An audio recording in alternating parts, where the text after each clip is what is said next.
A visita de Einstein ao Brasil fez parte de um circuito de viagens pela América Latina que incluiu a Argentina e o Uruguai. Nessa época, o físico viajou o mundo inteiro numa tentativa de interligar a comunidade científica internacional e instigar os estudiosos a pesquisarem mais a física. E funcionou, inclusive no Brasil. A ciência no Brasil, ela ainda era bastante incipiente, né? A ciência, ela se instalou no Brasil tardiamente. Quer dizer, ao longo dos séculos XVIII, XIX, certamente existiram várias iniciativas, instituições, o próprio Observatório Nacional que ele visitou de 1827, quer dizer, já havia uma comunidade científica. Esse é um período, início do século XX, estavam surgindo uma série de mudanças principalmente na física no mundo. Era o início da teoria da relatividade, as discussões sobre teoria quântica, e os cientistas brasileiros estavam tentando se envolver e se engajar nessas discussões. Então, a vinda do Einstein foi importante no sentido de envolver a pequena comunidade científica da época nesses debates que estavam surgindo. Na época do Einstein, no século passado, você tem essas duas grandes áreas da física, né? A mecânica, que lida com esse nosso cotidiano, os movimentos, e o eletromagnetismo, que lida com radiações, luz, né? Ondas, né? Que começam a ser descobertas e tal. E assim, bastante separadas. O que o Einstein vem fazer em vez de ficar achando que as equações estão erradas, né, e que tem algum outro processo nisso, ele vai reinterpretar essas equações fazendo uma modificação no conceito de espaço, tempo, energia e matéria. Né, coisas que eram consideradas quatro coisas independentes, e aí ele mostra que se a gente pensar nelas de outra maneira, aí aquelas equações do eletromagnetismo casam com a mecânica. Naquela época, em 1925, não existiam instituições do Brasil que pesquisassem nas áreas de física e matemática. Poucos cientistas se interessavam pelas novas ideias da física e, menos ainda, se interessavam pela teoria da relatividade. A visita à América do Sul, aos países da América do Sul, incluiu instituições científicas desses países, né? Inclusive o convite foi feito pelas associações de ciências de cada local, além de um interesse também das comunidades, tanto judaica quanto alemãs, de receberem, né, o seu ilustre cientista. Bom, aqui no Brasil, o Einstein, o convite parece que formalmente partiu do Clube de Engenharia e, portanto, ele visitou e deu conferências no Clube de Engenharia, na Escola Politécnica do Rio de Janeiro e também na Academia Brasileira de Ciências. Ele é recebido pelo Carlos Chagas, ele é recebido pelo Adolfo Lutz, né, e por uma série de membros que, se você for ver a história deles, que aparece nas fotos, você vê que cada um deles, logo em seguida, passa a ser líder de um laboratório ou de uma linha de pesquisa. Né? Então, é essa coroação da pesquisa no Brasil nesse momento. E visitou também o Museu Nacional. Ele foi inclusive recebido por Roquete Pinto, que junto com Henrique Morizzi tinha criado a Rádio Sociedade. Ele visitou inclusive as instalações da Rádio Sociedade, que foi a primeira rádio no Brasil. Visitou também o Jardim Botânico, mas eu acho que numa visita mais turística. Visitou o Instituto de Manguinhos, onde foi recebido por Carlos Chagas, e visitou também o Hospital dos Alienados.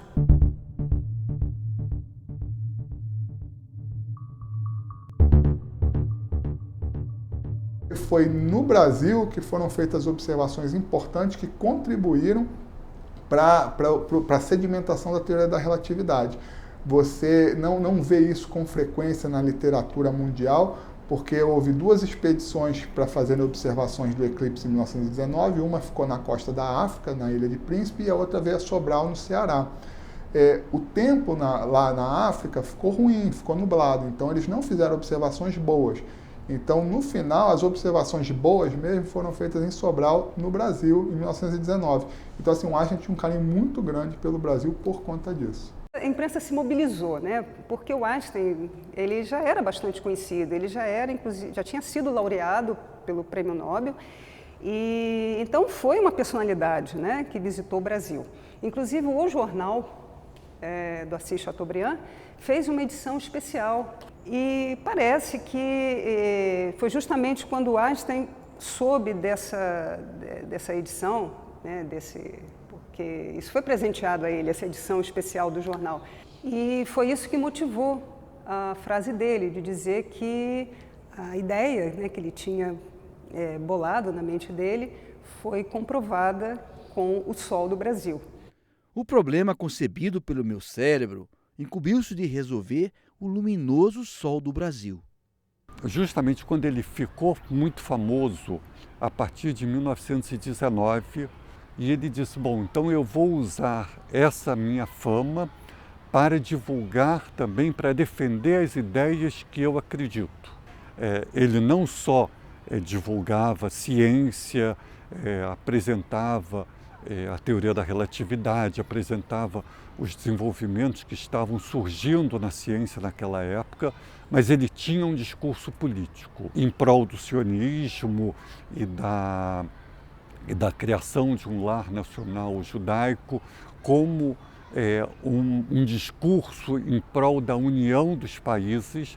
Ele defendia, após a Primeira Guerra Mundial, a criação de uma união dos países europeus, que vem se constituir, sei lá, 50, 60, 70 anos depois na União Europeia, e de que os cientistas tinham que estar acima das questões políticas locais, não podiam se deixar separar por conta das beligerâncias políticas. Einstein é um cientista popular não só por causa da teoria da relatividade, mas também por causa das suas ideias. Se você digitar Einstein na internet hoje em dia, você vai ver uma série de frases muito conhecidas, como essa, que é inclusive para anotar no caderninho. Quem nunca errou, nunca experimentou nada de novo.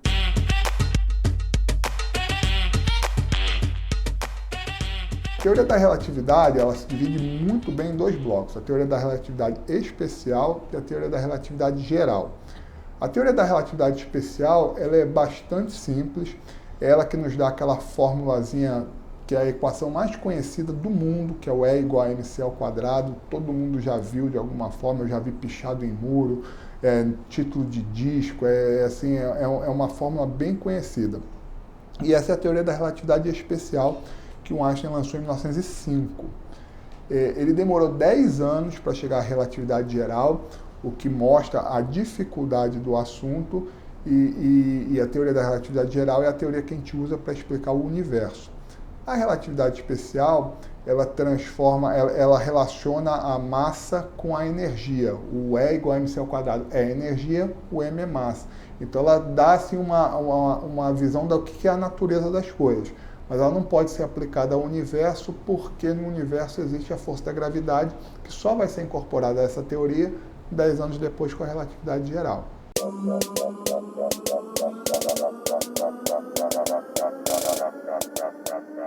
O principal da teoria da relatividade, e aí eu estou falando do conjunto da obra, é o entendimento mais preciso da força da gravidade. E a força da gravidade é a grande força que atua no universo. E é o entendimento da força da gravidade que nos permite sempre dar passos cada vez maiores. Por exemplo, uma tecnologia que está permeando cada vez mais a nossa vida, que é a tecnologia do geolocalização, né? O GPS, só funciona do jeito que funciona, com a precisão que funciona, por causa da teoria da relatividade.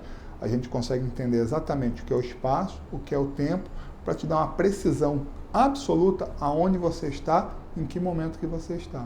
Algumas das suas ideias, inclusive, tinham um cunho filosófico e, por que não dizer, espiritual, que alimentavam e eram alimentadas pela sua visão científica. Uma delas, e uma frase fatal, é essa: Deus não joga dados.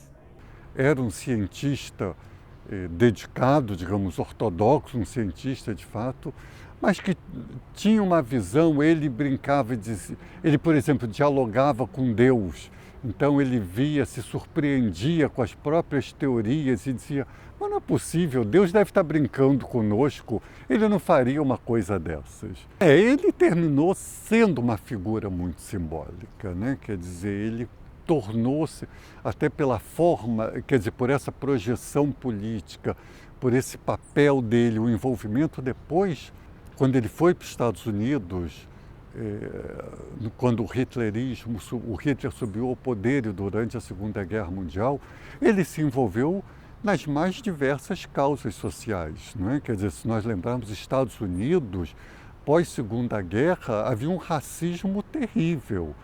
Ele não aceitava os convites para dar palestras, em geral, nas universidades, que ele era muito requisitado, mas ele aceitou um convite especial da Universidade dos Negros. Ele foi uma voz muito forte alertando sobre o perigo de uma escalada nuclear depois da explosão das bombas atômicas durante a Segunda Guerra Mundial. Ele defendia o direito dos americanos de não deporem no Senado naquelas comissões anticomunistas. Então ele era uma pessoa, ele tinha uma posição política muito